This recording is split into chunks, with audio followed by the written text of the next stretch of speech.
Nagsimula sa eksena ng isang nurse na gumupit ng damit ng babaeng pasyente gamit ang gunting at hindi inaasahang ang lalaking doktor na nakatayo sa tabi ay nagkaroon ng masamang balak kaya pagkatapos tapusin ang operasyon para sa babae. Sinamantala niya na hindi pa nawawala ang epekto ng pampamanhid nito at pumasok siya sa silid ng pasyente na walang konsensya. Higit pa rito, pagkatapos makontento sa kanyang pang-aabuso, tinawag pa niya ang dalawa pang kasamahan para sila rin ay pumasok at makaranas at sa buong proseso, nadarama ng babae ang lahat ngunit hindi makalaban ang kanyang katawan. Tanging luha ng kawalan ng pag-asa at pagkadismaya na lang ang natira. Simula noon, lalo pang naging agresibo ang tatlong malditong doktor. Madalas nilang sinasamantala ang posisyon. Dito, ang teksto sa Tagalog ay maikli dahil tumigil ang bersyon ng Vietnamese nilang posisyon upang isakatuparan ang kanilang mga kahalayan. Kumalat ang balita sa buong ospital at alam ng lahat. Ngunit hindi lamang sila hindi pinarusahan, bagkus isa-isa pa silang na-promote. Gayunpaman, ang langit ay may mata, ang gumagawa ng masama ay may kaukulang ganti. 15 taon ang lumipas, isang gabi, ang doktor na anestesyologo noon, na ngayon ay naging head ng departamento, ay naghahanap ng kanyang EM Gima Querida, tulad ng dati. Sino ang mag-aakala na ang pumasok ay isang napakaganda at mapangakit na dilat? Nang makita niya itong dahan-dahang lumalapit, agad na nag-init ang head ng departamento ng anesthesiology. Ngunit ang kanyang masamang kamay ay agad na pinalis ng babae. Sa sandaling iyon, akala pa niya ay may bago itong laro na gusto.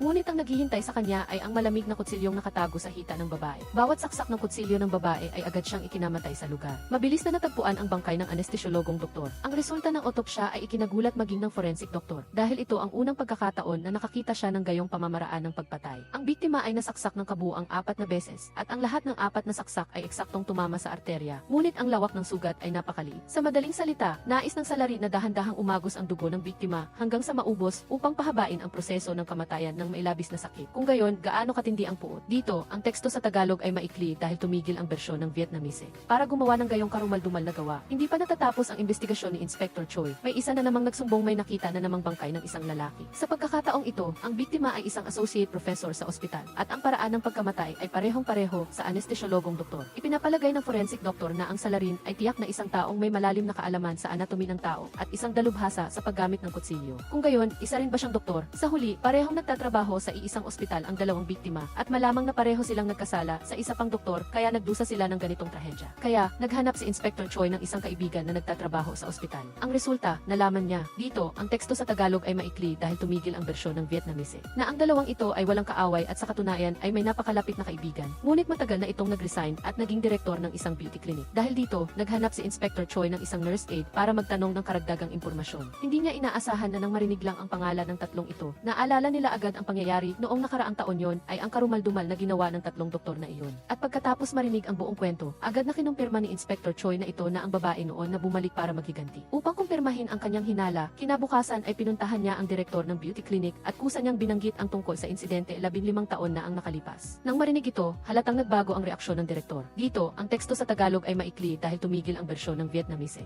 Ngunit mabilis siyang kumalma at nagkunwari na wala siyang alam tungkol dito. Hindi na nagpakita ng galang si Inspector Choi at agad niyang ipinakalat ang balita na napatay na ang dalawang tao. Ang reaksyon ng doktor ay nagalit at sinubukan niyang paalisin si Inspector Choi. Ang reaksyon ng direktor ng ospital ay nagpatunay sa hinala ni Inspector Choi, kaya nagpasya siyang magbigay ng malaking laro at nagplanong sundan ang direktor ng ospital. Umaasa na gagamitin niya ang isdang ito upang mahuli ang salarin sa likod. Ngunit ang direktor ng ospital na ito ay hindi talaga madaling kalaban. Tuwing gabi ay naglalakad sa mga bar o nananatili sa isang lugar ng kasiyahan na nagpapahirap sa trabaho ni Inspector Choi. Nagdusa ng maraming kahirapan, mabuti na lang at ang babaeng mamamatay tao ay sa wakas kumilos noong gabing iyon. Nag-ayos siya ng magarbo, pagkatapos ay tinakpan ang kalahati ng kanyang mukha ng maskara. Pagkatapos ay nagtago sa likod ng waiter ni Song Gyu. Nagbalak na makapasok sa room kung saan naroon ang direktor ng ospital. Ngunit sa pagdating niya sa pinto ay nakasalubong niya si Inspector Choi. Hinahanap niya ang direktor ng ospital sa bawat silid. Nakita ito ng mamamatay tao at nagplano siyang umalis sa ibang daan. Ngunit ang disipulo ni Song Gyu ay dumating sa sandaling ito at nagmamadali at walang ingat na bumangga sa waiter. Ang kutsilyong itinago ng mamamatay tao sa ice bucket ay nahulog din. Nakita ito ng babaeng mamamatay tao at umalis kaagad. Pagkatapos magbigay ng direksyon si Inspector Choi ay humabol siya at naharang niya ang babae sa kalagitnaan ng daan. Ngunit nang lalapitan na niya ay bigla siyang inatake. Nang tumayo siya at hinabol ulit, matagal nang nakatakas ang babae sa likod na pinto. Pagbalik sa presinto, paulit-ulit na pinanood ni Inspector Choi ang surveillance footage. Kahit na nakasuot ng maskara ang babae, makikita pa rin na napakaganda niya, kasama pa ang naiwang kutsilyo sa eksena. Hinuha ni Inspector Choi na ito ang babaeng biktima noong taong iyon. Sa sandaling ito, ang disipulo ay nag-imbestiga na rin sa medical record ng ospital. Natuklasan na noong araw na iyon, 15 taon na ang nakalipas, may isang babae lang na nagngangalang Seo Hyun ang gumamit ng anesthetic. Ngunit 7 taon na ang nakalipas, pinalitan niya ang kanyang pangalan at naging Sujin. At sa pamamagitan ng kanyang natural na kagandahan, unti-unti siyang naging a list actress. At nang inimbitahan Isinamahan siya ni Inspector Choi sa presinto para sa kanyang testimonya, maging ang hepe ay hindi nakapagpigil at sumilip sa labas ng pinto para lang masulyapan ang kagandahan ni Sujin. Sa interrogation room, dumiretso si Inspector Choi sa punto at tinanong si Sujin kung kilala niya ang dalawang namatay na doktor. Nang nakita niyang nagkukunwari siyang walang alam, binanggit ni Inspector Choi ang tungkol sa direktor ng ospital. Sa pagkakataong ito ay hindi na itinatwa ni Sujin. Tutal ay medyo sikat na ngayon ang direktor ng ospital at kamakailan lang ay sumali pa sila sa isang programa. Pagkatapos ay tinanong ni Inspector Choi ang tungkol sa kaso 15 taon na ang nakalipas, gayunpaman. Ang sagot ni Sujin ay napakamalabo, hindi niya inamin o itinatwa ang mga salita ni Sujin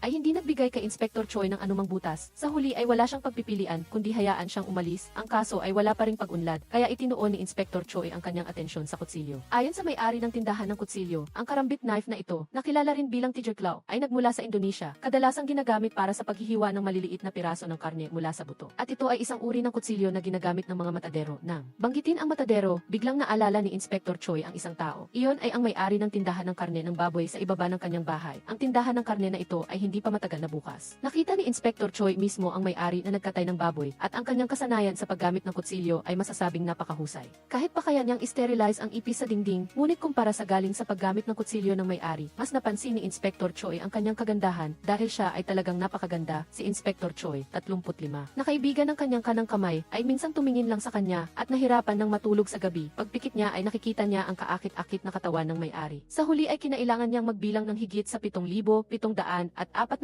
tupa na may dobleng tasa bago siya nakarating sa umaga, at ngayon na naaalala niya ang eksena noong araw na iyon, hindi mapigilan ni Inspector Choi na iugnay siya sa babaeng mamamatay tao dahil ang kutsilyo na ginamit ng may-ari sa pagkatay ng baboy noon ay karambit knife, at ang mas mahalaga pa ay ang likuran ng may-ari. Gayon din sa babaeng assassin sa nightclub noon, si Inspector Choi ay hindi naniniwala na ang lahat ay nagkataon lamang kaya't sa pagtatapos ng trabaho. Pumunta siyang muli sa tindahan ng karne na ito, ngunit nang akma siyang papasok, bigla siyang nakasalubong ng isang matandang babae na may puting buhok. Ang amoy ng pabango mula sa matanda ay naramdaman ni Inspector Choi na napakapamilyar, ngunit hindi niya maalala kung saan niya ito naamoy kaya't hindi na niya inisip pa dahil mayroon siyang mas mahalagang bagay ngayon. Subalit sa sandaling pumasok siya sa tindahan, isang sulyap lamang sa pagkakayo sa loob ay naisip na niya agad ang kaakit-akit na katawan ng may-ari at nagsimula pa siyang mag-imagine ng mga eksena na kasama siya. Ang may-ari ay biglang lumitaw kaya't siya ay nagulat, nagpanik at nakalimutan niya ang kanyang pangunahing layunin sa pagpunta doon. Sa huli, napilitan siyang nahihiyang bumili ng isang ulo ng baboy at dinala pa uwi kinabukasan. Dumaan muli si Inspector Choi sa tindahan ng karne, kahit pa may pagdududa siya sa may-ari, ngunit dahil sa nangyari kahapon ay nakonsensya pa rin siya, aya't hindi na niya balak pumasok, ngunit nang lumingon siya, nabigla siya ng husto. Bakit ka nakabantay sa harap ng aking tindahan sa oras na ito? Kahit pa ulit-ulit na sinasabi ni Inspector Choi na siya ay isang detective ng pulisya, ngunit tinuring siya ng may-ari bilang isang manyakis at tumawag pa ng pulisya upang dumating ang pangyayaring ito ay lubos na nakapagpatahimik kay Inspector Choi, at lalong hindi na siya naglakas loob na kausapin ang may-ari para mapabilis ang paglutas sa kaso. Napilitan siyang hanapin muli ang punong doktor, kaya lang alam niyang lubos na ang punong doktor na ito ay isang masamang tao, kaya nang makipag-usap. Bawat salita niya ay maihalong panunuya at pangungutya. Ang bagay na ito ay nagpagalit sa punong doktor, kaya't namula ang mukha niya at idineklara na hindi niya kailangan ng proteksyon ng pulisya. Ngunit nang umalis talaga si Inspector Choi, lumubo siya sa matinding takot at nag-aalala na baka biglang umatake ang mamamatay tao sa kanya, at sa matinding tensyon na ito, unti-unting nagulo ang kanyang pag-iisip at nagkaroon pa ng ilusyon habang nag-opera at nakita niya ang pasyente bilang babae 15 taon na ang nakalipas. Lumingon siya, bumalik na sa dati ang itsura ng pasyente, ngunit ang isip ng punong doktor ay nabalik sa 15 taon na ang nakalipas. Na aalala niya muli ang kilig noong gabing iyon, kaya't sinamantala niya ang pag-alis ng nurse upang kumuha ng tubig para sa kanya. Hindi niya napigilan ang sarili at iniabot ang kanyang kamay patungo sa pasyente. Mabuti na lamang at bumalik ang nurse sa tamang oras, kaya napigilan ang kanyang masamang balak, ngunit ang apoy ng pagnanasa sa kanya ay hindi pa lubusang namatay. Muling gumawa ng kalokohan ang punong doktor sa nurse. Ginamit niya ang paraang ito upang pilitin itong magtago ng sekreto sa sandaling ito. Ang mayabang na punong doktor ay hindi pa rin alam na napakalapit na ng kanyang parusa. Noong gabing iyon, pag-uwi niya mula sa trabaho, biglang nagpabalik-balik ang ilaw sa garahe ang punong doktor na dati ay maingat. Agad na napansin na may kakaiba at nag-aalala siyang tumingin sa paligid. Malinaw na takot ang ekspresyon ng punong doktor, at sa sandaling ito, biglang narinig niya ang boses ng kanyang anak na babae mula sa likuran. Katabi ng bata ang gwardiya ng lugar. Agad na gumaan ang pakiramdam ng punong doktor. Ang mamamatay tao na nagtatago sa dilim ay napilitang huminto, ngunit hindi siya sumuko, at sa hating gabi gabi. Pumasok siya sa bahay ng punong doktor at inatake ito nang matanggap ni Inspector Choi at ng kanyang mga kasamahan ang balita, dinala na ang punong doktor sa ospital. Nakakalungkot na kahit nasaksak ng ilang beses, dahil sa mabilis na pagsalin ng dugo, nakaligtas pa rin siya.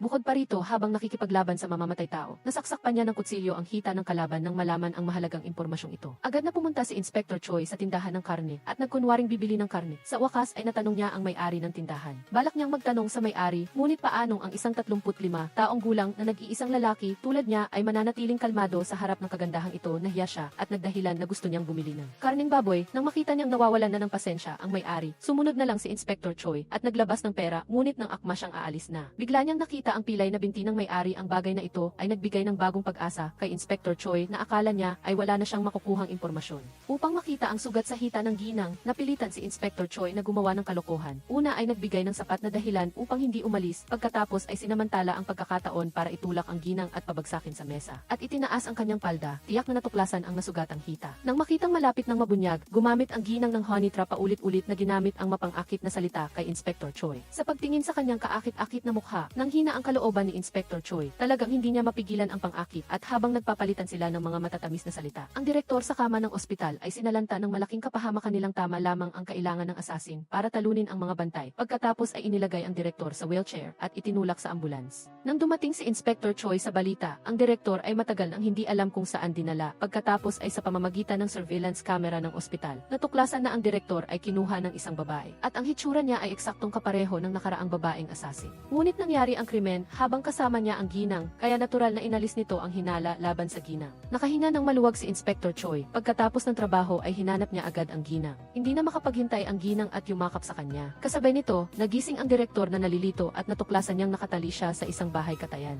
Habang nagsusumamo siya na huwag patayin, isang babaeng matanda na nakakuba ang pumasok. Pinilit ng direktor na humingi ng tulong sa matanda, ngunit ang matanda ay nakakatakot na malamig. Sumigaw siya at nagmakaawa sa matanda na huwag siyang patayin. Sa sandaling iyon, isang babae na may hawak na kutsilyo ang sumugod. Ginilitan ang kanyang mga kamay at paa, eksaktong tulad ng nangyari sa unang dalawang lalaki. Nang makitang naghihingalo na ang direktor, lumapit ang matanda sa taingan niya at may sinabing, naghihintay ako ng kalahati ng aking buhay para lang makaganti sa inyong mga pya. Dahil sa mga salitang ito, naalala ng direktor ang nangyari 15 taon na ang nakalipas at tumugon din ang kanyang katawan. Ginamit ng matanda ang tungkod niya, tinusok siya ng 2 beses at biglang hinubad ang kanyang pantalon. Sa simula, hindi pa alam ng direktor kung ano ang mangyayari hanggang sa tumakbo ang isang malaking hound dog papasok, saka lang siya natauhan. Ang gamit sa krimen ng direktor ay sinamsam ng walang awa. Inihagis din ng matanda ang tungkod, inalis ang salamin at pinunit ang mask sa kanyang mukha. Siya mismo ang babaeng inapi 15 taon na ang nakakaraan na siya ring actress na si Sujin ngayon. Sa loob ng maraming taon, palagi siyang nagpaplano ng paghihiganti. Kinaumagahan, nagising si Inspector Choi sa kama ng ginang, saka pa lang niya nalaman na pinatay ang direktor. Akala niya ay tatakbo na siya sa pinangyarihan, ngunit pinigilan siya ng ginang na parang gusto pa niya ng isa pang round. Ngunit dahil may krimen, kailangan niyang umalis. Halatang may gustong sabihin ang ginang, ngunit hanggang sa makalayo si Inspector Choi, hindi pa rin niya ito nasabi. Ang doktor ng forensic matapos ang autopsy sa direktor ay nakakita ng isang kakaibang pangyayari. Kahit na ang tatlo ay namatay sa ilalim ng parehong sandata, ang karambit knife, ang mga salarin sa dalawang nakaraang kaso ay mga right-handed. Ngunit ang salarin sa pagkakataong ito ay isang left-handed na tao. Mula rito, maaaring ipagpalagay na may hindi bababa sa dalawang salarin. Kung gayon, ang babaeng labis niyang minamahal, isa kaya siya sa kanila? Noong araw na iyon, kumakain si Inspector Choi kasama ang kanyang kasamahan sa isang kainan. Ang balita sa GC ang nagbigay sa kanya ng sagot. Lumabas na si Sujin ay sumali kamakailan sa isang pelikula kung saan ginampanan niya ang papel ng isang matandang babae na naghihiganti at nang makita ni Inspector Choi ang costume ng matandang babae, natigilan siya. Hindi ba ito ang matandang babae na nakasalubong niya sa tindahan ng karne sa nayon? Kaya pala pamilyar ang amoy ng perfume nito noon. Natikman pala niya ito nang kinakausap niya si Sujin. Kaya, nangangahulugan ba ito na si Sujin ang utak sa likod ng tatlong pagpatay na ito? Ang pagpapakita niya sa tindahan ng karne hating gabi ay hindi talaga para bumili ng karne, kundi para magbigay ng misyon sa asasina siya ring ginang na labis niyang minamahal. Tungkol naman sa kung bakit left-handed ang gumawa sa pagkakataong ito, mas madaling ipaliwanag. Una, nasugatan ang ginang kaya't hindi siya maginhawa ang kumilos. Pangalawa, kasama niya ito noon. Kaya, nagpanggap si Sujin bilang asasin at dinala muna ang direktor palayo sa ospital. Tapos siya na mismo ang gumawa para tapusin siya, ngunit dahil kaliwete si Sujin, iba ang direksyon ng sugat sa pagkakataong ito, ngunit ito ay hinuha lamang ni Inspector Choi. Kailangan niyang makahanap ng matibay na ebidensya. Gayunpaman nang pumunta siya sa tindahan ng karne sa pangalawang pagkakataon, napansin niyang wala na roon ang sinuman at hindi na rin makontak ang telepono ng may-ari. Natural na nagpapatunay ito sa hinuha ni Inspector Choi. Kaya inimbitahan niya muli si Sujin sa istasyon ng pulis. Gayunpaman nang harapin niya ang interogasyon, kalmado siyang kumikilos dahil alam niyang wala talagang ebidensya ebidensya si Inspector Choi, kaya basta hindi siya umamin. Tapos wala rin siyang magagawa sa akin, maaari pa akong magdahilan ng paulit-ulit na abala para kasuhan ang presinto. Sa huli, sa ilalim ng pressure mula sa chief, napilitan si Inspector Choi, napakawalan siya, at mula noon, si Inspector Choi ay nagkulong na lang sa bahay at hindi lumabas. Una, dahil nagdududa siya sa kanyang kakayahan sa paglutas ng kaso, at pangalawa, dahil hindi niya makalimutan ang may-ari ng tindahan hanggang isang araw. Nagbalita ang mga pahayagan tungkol sa isang kaso ng pagpatay, sinabing may isang trafficker ang pinatay sa bahay. Ang sanhi ng pagkamatay ay eksaktong kapareho ng 3 doktor. Pagkarinig ni Inspector Choi, yun ay agad siyang nagkaroon ng lakas ng loob. Agad siyang umalis patungo sa lungsod kung saan nangyari ang krimen pagkatapos ng ilang araw ng pagtatanong. Sa wakas, nakahanap siya ng isang bagong bukas na tindahan ng karne at muli niyang nakita ang may-ari ng tindahan na matagal na niyang hinahanap. Bakit kung saan may krimen, doon may tindahan ng karning baboy niya? Kaya, ikaw ang pumatay sa mga kaso kamakailan, hindi ba? Anong sagot ang gusto mong marinig? Agad silang nag-away. Kahit na mahusay ang galaw ng may-ari ng tindahan, sa huli, natumba pa rin siya ni Inspector Choi. Ngunit sa pagtingin sa babaeng mahal niya sa kanyang harapan, hindi pa rin nagawang saktan ni Inspector Choi. Siya at ang unang bagay na ginawa niya nang umuwi siya ay ang magsumite ng kanyang resignation letter sa chief. Kung hindi niya kayang dalhin sa hustisya ang kriminal, hindi na siya karapat-dapat. Bilang isang pulis pa, pagkaalis niya sa presinto, hindi nagpahinga si Inspector Choi, ngunit bumalik sa tindahan ng karne. Muli niyang ipinakilala ang sarili sa may-ari ng tindahan. Sa pagkakataong ito, nag-away din sila, ngunit ibang uri ng away. Pagkatapos ng isang gabing pisikal na paggawa, nagising si Inspector Choi ng tanghali. Nang kinuha niya ang kanyang telepono, aksidente niyang nahulog ang photo album sa drawer. Nag-usisa siyang tiningnan ito at natuklasan na ang may-ari ng tindahan ay mayroong kambal. Dito, sa wakas ay naunawaan ni Inspector Choi na kahit si Sujin, ang utak ng krimen, ang huling naglabas sa direktor ng ospital mula sa ospital at pumatay sa direktor ay hindi pala siya, kundi ang ate o kapatid na babae ng may-ari ng tindahan. Ngunit ang mga bagay na ito ay hindi na mahalaga. Ang mahalaga ngayon ay kung ang may-ari ng tindahan na mahal niya ay ang ate o ang kapatid na babae.